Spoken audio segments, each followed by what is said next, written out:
Hello दोस्तों, नमस्कार, जय हिंद। स्वागत है आप सभी का एक और नए वीडियो में। और ये वीडियो रहने वाला है चक्रवृद्धि ब्याज कैसे निकालें। तो आज हम इस वीडियो में आपको बताने वाले हैं कि फार्मूले के माध्यम से यानी कि सूत्र के माध्यम से चक्रवृद्धि ब्याज कैसे निकाला जाता है। तो आपको ये वीडियो लास्ट तक पूरा देखना है और इस वीडियो को देखने के बाद आप चक्रवृद्धि ब्याज निकालना आसानी से सीख जाएंगे। बिल्कुल छोटी से छोटी और बड़ी से बड़ी चीज़ सभी बताने वाले हैं इस वीडियो के माध्यम से। तो सबसे पहले ये जान लीजिए फार्मूला क्या होता है। फार्मूले में जो ये होता है मिश्र धन, मूलधन, दर और समय, ये चीज़ें क्या होती हैं, इनको समझना ज़रूरी है। ठीक है, डायरेक्ट यदि आप फार्मूला लगा के निकालना लगेंगे और ये सब चीज़ें नहीं जानते तो आपको दिक्कत होने वाली है। ठीक है, इसीलिए ये चीज़ें पहले आपको समझना बहुत ज़्यादा ज़रूरी है। ठीक है, तो इसका फार्मूला क्या होता है हिंदी में हमने लिखा है। ठीक है, क्या होता है, मिश्र धन बराबर मूलधन ब्रैकेट आप 1 प्लस दर बटे 100 की पावर समय। ठीक है, क्या होता है, मिश्र धन बराबर मूलधन 1 प्लस दर बटे 100 की पावर समय। ये होता है हमारा फार्मूला। अब इसमें जान लीजिए मिश्र धन क्या होता है, मूलधन क्या होता है, दर और समय क्या होता है। और जबकि आपको जब भी पूछेगा तो ब्याज पूछेगा, फार्मूले में ब्याज कहीं नहीं है, फिर भी आप कैसे निकालेंगे ये सारी चीजें आपको हम बताएंगे। ठीक है, तो मिश्र धन क्या होता है, मूलधन क्या होता है, जान लीजिए। यदि आप मान लीजिए किसी को कुछ रुपए देते हैं या फिर बैंक जाते हैं। ठीक है, बैंक जाते हैं, बैंक में मान लीजिए आपने 100 रुपए जमा कर दिए। कितने जमा कर दिए, 100 रुपए जमा कर दिए। ठीक है, तो बैंक में आपने जब 100 रुपए जमा किए तो बैंक वाले ने आपसे बोला कि हम सालाना 10% ब्याज देते हैं। ठीक है, कितना देते हैं, एक साल का 10% ब्याज देते हैं। तो 100 रुपए का उसने 10% ब्याज दिया। कितना दिया ब्याज, 10% ब्याज दिया। तो आपका 1 साल बाद मिलकर कितने रुपए हो जाएँगे? आपके 1 साल बाद मिलकर कितने रुपए हो जाएँगे? 100 ये हो और 10 रुपए बैंक ने दिए तो कितने हो जाएँगे मिलकर? 110। कितने हो जाएँगे? 110 हो जाएँगे। तो ये जो आपने जमा किया था, ये क्या होता है? मूलधन। ये क्या होता है? मूलधन। और ये जो बैंक ने आपको दिया है, ये क्या है? ये है ब्याज। ये क्या है? ब्याज। और ये कुल जो टोटल हुआ है ब्याज और आपका मूलधन मिलाकर जो टोटल हुआ है, ये क्या है? तो ये है मिश्र धन। ये क्या है? मिश्र धन है। ये क्या है? मिश्र धन है। ठीक है, तो यही 3 चीज़ें आपको समझनी थी, यही दिक्कत करती ये। यदि आपको समझ में आ चुकी है तो अब सवाल में कुछ बचा नहीं है। ठीक है, पहले ये सवाल बताएँगे, इसके बाद एक और बताएँगे जो थोड़ा इससे बड़ा होगा। ठीक है, ये 2 सवाल लगाने के बाद आप आसानी से सवाल लगाना सीख जाएँगे। तो एक बार सूत्र फिर देख लीजिए, क्या होता है, मिश्र धन बराबर मूलधन ब्रैकेट आप 1 प्लस दर बटे 100 की पावर समय। तो इस फार्मूले से हम ये सवाल लगाने जा रहे हैं। तो मूलधन क्या है, जो आपने जमा किया है, और ब्याज क्या है, जो वो आपको इंटरेस्ट देता है। और मिश्रधन क्या होता है, जब मूलधन यानी जो आपने दिया है और सामने वाले ने जो मिलाकर आपको दिया है इंटरेस्ट, उसे दोनों को मिलाकर जो मिलता है उसे कहते हैं मिश्रधन। ठीक है, तो आगे चलते हैं, देखते हैं सवाल को। तो देख लीजिए सवाल में क्या क्या दिया है आपका। सबसे पहले क्या दिया, 400 रुपये 10% वार्षिक ब्याज दर से 2 वर्ष का चक्रवृद्धि ब्याज ज्ञात कीजिए। ठीक है, तो मान लीजिए ये 400 रुपये किसी ने किसी को दिए या फिर बैंक में जमा किए। बैंक ने क्या कहा कि भैया हम 10% ब्याज देंगे आपको। ठीक है, तो 400 रुपये उसने बैंक में जमा किए और बैंक ने कहा कि हम 10% ब्याज देंगे। अच्छा, कितने समय के लिए उसने जमा किए, तो 2 वर्ष के लिए। कितने समय के लिए जमा किए, 2 वर्ष के लिए। तो यहाँ से निकलेगा हमारा क्या, मिश्र धन निकलेगा। क्या निकलेगा, मिश्र धन बराबर मूलधन। मूलधन, तो मूलधन कितना उसने जमा किया है, 400 रुपये। कितना जमा किया है, 400 रुपये। 1 प्लस दर। दर, दर कितनी है, दर कितनी है, 10%। कितनी है, 10%। बटे में क्या है, 100 है। 100 लिख दी। कितने समय के लिए है, 2 वर्ष के लिए। कितने समय के लिए, 2 वर्ष के लिए। तो 2 लगा दिया। ठीक है, अगली लाइन से देखते हैं। तो अगली लाइन से 400 ब्रैकेट आप, ये 10 है, ये 100 है, तो ये 0 से ये 0 कट जाएगा। कट जाएगा, कितना बचेगा, 1 प्लस 1/10 की पावर 2।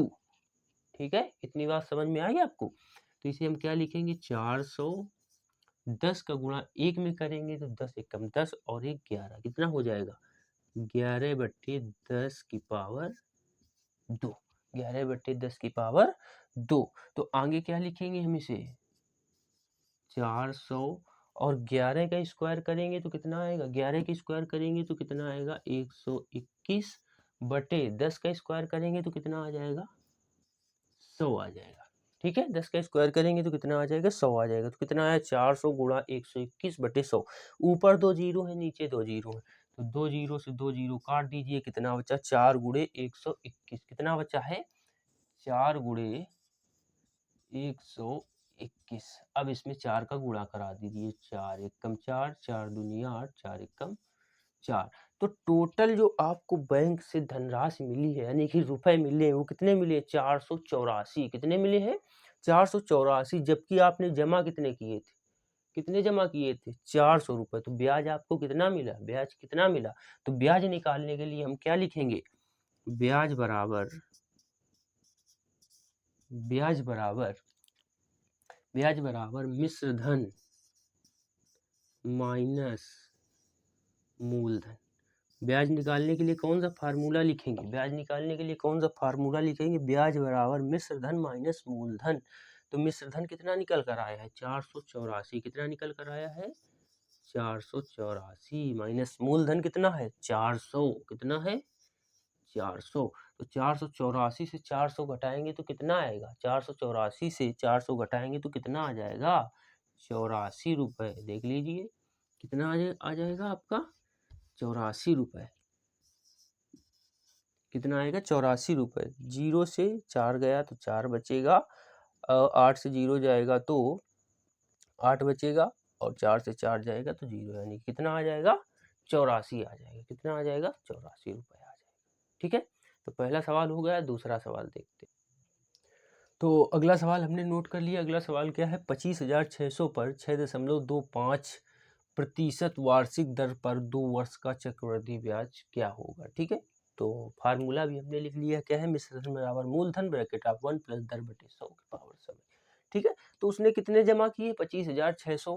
ब्याज उसे कितना मिल रहा है, 6.25%। और कितने वर्ष के लिए, तो 2 वर्ष के लिए। सारी चीजें दी गई हैं, आपको क्या निकालना है, मिश्र धन। मिश्र धन के बाद हमने आपको बता दिया है किस तरीके से ब्याज निकाला जाएगा। ठीक है, तो सबसे पहले मिश्र धन ज्ञात कर लेते हैं। तो मूलधन कितना लिखा है, 25,600। कितना है, 25,600। 1 प्लस दर, दर कितनी है, 6.25%। कितनी है, 6.25% बटे नीचे कितना निकला है, 100। समय कितना है, तो 2 वर्ष का है। कितना है, समय 2 वर्ष का है। ठीक है, तो एक बार फिर लिखेंगे 25,600 ब्रैकेट आप, अब यहाँ पर देखिए दशमलव लगा है, क्या लगा है, दशमलव लगा है। एक थोड़ा बड़ा कर लेते हैं, दशमलव लगा है। कितने अंक पर दशमलव लगा है, 2 अंक पर दशमलव लगा। कितने अंक पर, 2 अंक पर। तो नीचे 2 जीरो बढ़ा देंगे। कितने जीरो बढ़ा देंगे, 2। ये दशमलव हटाएंगे और नीचे 2 जीरो बढ़ा देंगे, क्योंकि ऊपर 2 अंक पर दशमलव लगा है। यदि नीचे 2 अंक पर दशमलव लगा होता तो ऊपर 2 जीरो बढ़ाते।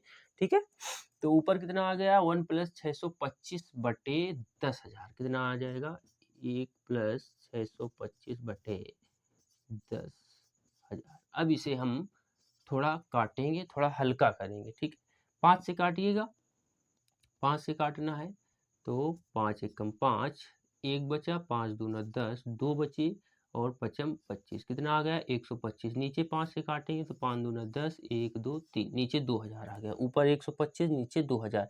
तो इसे अलग से थोड़ा काट लें यदि आपको दिक्कत ना हो। कितना लिखा है, पूरा पूरा लिख लेते, चाहे 125 बटे 2000, 125 बटे 2000। इसे अलग से काटेंगे तो 5 दूना 10, 2 बचा, पचम 25, 5 चौको 20। तो ये कितना आ गया, 25 बटे 400। एक बार फिर काटेंगे तो पचम 25, 5 40। ये कितना आया, 5 बटे 80। तो इसे काटेंगे, 5 एकम 5, 5 एकम 5, 5 छक्का 30। तो कुल कितना आया कटने पर, 1 बटे 16। इसे आप अलग से भी काट सकते हैं। ठीक है, डिवाइड कर सकते हैं। हमने एक साथ काट दिया है। तो हमने आपको बताया कि जब इसे काटेंगे तो कितना आएगा, 1/16 आएगा। ठीक है, तो हम अगली लाइन से डायरेक्ट लिख लेते हैं, 25,600 ब्रैकेट आप 1 प्लस 1/16। ठीक है, तो यहाँ पर लिख देंगे पावर 2। ठीक, इतनी चीजें आ गई। अब 16 का गुणा 1 में कराएंगे और उसमें 1 जोड़ देंगे। ये भिन्न की चीजें हैं। ठीक है, तो लिख लेंगे 25,600 ब्रैकेट आप 16 एकम 16, 1 17, तो 17/16। कितना लिखेंगे, 17/16 की पावर 2। ठीक है, 17/16 की पावर 2। तो अब इसे क्या लिखेंगे हम अगली लाइन से, 25,600 गुणा 17 गुणा 17 भाई 17 की पावर 2 है तो 17 को 2 बार लिख सकते हैं ना। नीचे क्या लिखेंगे 16 गुणे 16, ठीक है।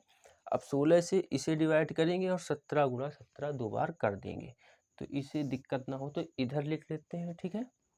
कितना लिखेंगे 25,600, 25,600 गुणा 17 करेंगे तो कितना आ जाएगा 289, नीचे कितना है 16 गुणा 16, ठीक है।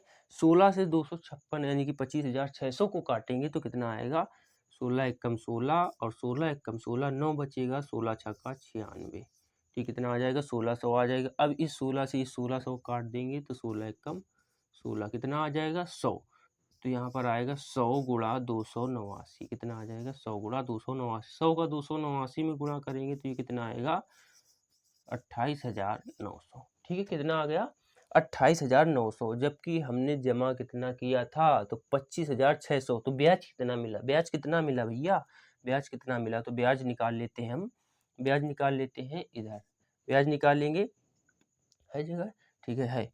तो ब्याज बराबर क्या लिखेंगे, ब्याज बराबर मिश्रधन माइनस का मूलधन, मिश्रधन माइनस का मूलधन, ठीक है। तो लिख लेते हैं मिश्रधन कितना है हमारे पास 28,900, 28,900 माइनस मूलधन कितना है 25,600, कितना है 25,600 कितना है 25,600, तो 28,900 से 25,600 घटाएंगे तो कितना बचेगा, जीरो जीरो जाएगा, जीरो जीरो जीरो जाएगा, जीरो 9 से 6 जाएगा तो 3, और 8 से 5 जाएगा तो फिर 3, और 2 से 2 जाएगा 0, तो कितना आएगा हमारे पास जो ब्याज निकल कर आया है वो कितना निकल कर आया है 3,300 रुपये, कितना निकल कर आया है 3,300 रुपये।